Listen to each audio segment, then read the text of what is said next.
বন্ধুরা আবার চলে এসেছি নতুন একটা ভিডিও নিয়ে। আজকে আমি তোমাদের সামনে একটা কোকোনাট রাইসের রেসিপি শেয়ার করব বলে চলে এসেছি।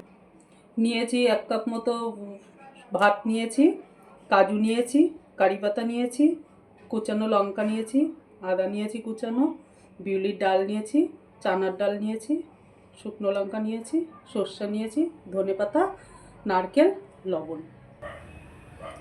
গ্যাসটা জ্বালালাম, কড়াইটা গরম হয়ে গেছে। এখন তেল দিয়ে দিলাম 1 টেবিল চামচ। এবার একে একে সব দেবো। প্রথমে সর্ষে দেবো। সর্ষেটা দেওয়া হয়ে গেছে, এবার একে একে সব দিয়ে দেবো। ডাল দিয়ে দিলাম, চানার ডাল দিয়ে দিলাম, আদা দিয়ে দিলাম, কুচনো লঙ্কা দিয়ে দিলাম, কাজু দিয়ে দিলাম, লঙ্কা দিলাম, কারি পাতাও দিয়ে দিলাম।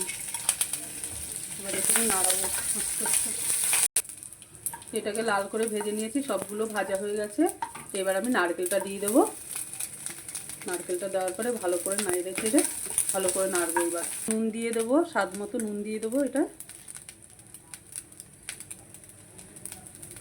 নুন দিয়ে এটা নাড়াচাড়া করে ভাতটা দিয়ে দেবো। গ্যাসটা তারপর অফ করে দেবো আমি।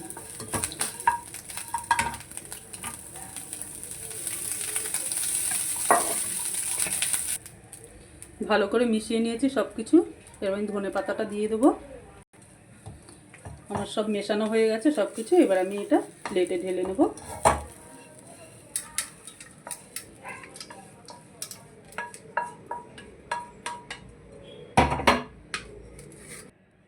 এই দেখো বন্ধু, আমার কোকোনাট রাইস রেডি হয়ে গেছে। ভিডিওটা ভালো লাগলে আমাকে লাইক করে দিও।